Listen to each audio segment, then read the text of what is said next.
Welcome back to the 100 spin test. This is episode 115, and we're continuing our new focus, testing progressions as we wade once again into the murky waters of roulette strategies, murky because it's roulette. You know the type of strategies. They seem tempting like a box of stale donuts, glossy on the outside, but ultimately not fit for consumption. Ever wonder if these so-called guaranteed wins can withstand real-world distractions and the way our brains actually work? You're in the right place. Today's test is the go-to roulette strategy, featured on the May 19, 2025 episode of the Lunch Money Mo YouTube channel, though Mo credits Will Vegas as the originator. It's a high-coverage 28-number play. You place 5 units on either the first or third column, and 1 unit each on 4 non-overlapping corners in the other 2 columns.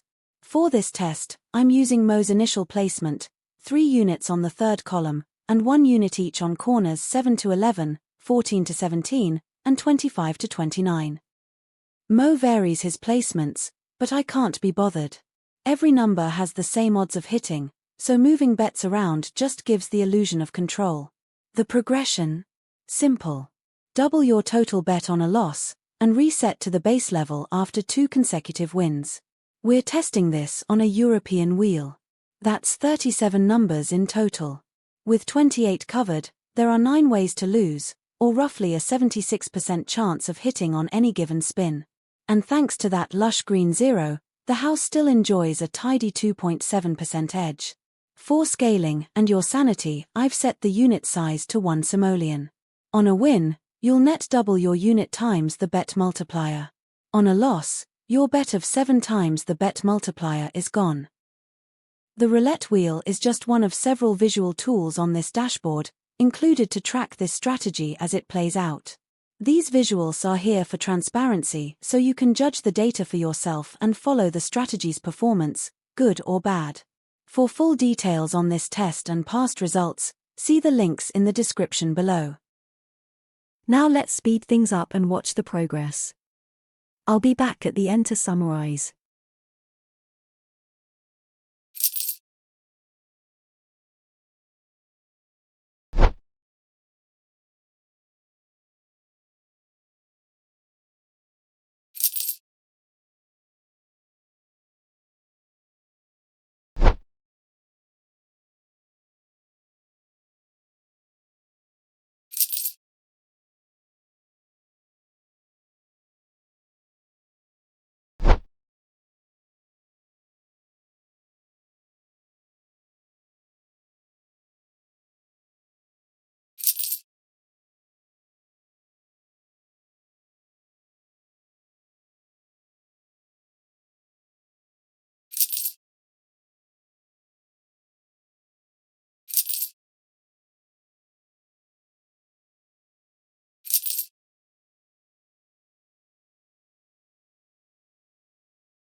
Up 76 units.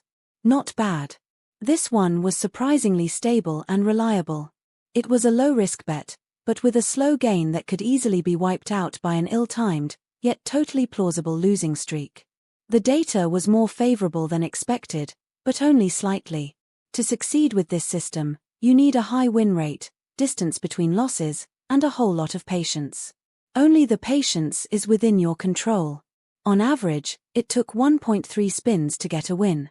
About 68% of those wins came within 2 spins, and all occurred within 3. The standard deviation was just 0.5 spins, so results were tightly clustered around the average.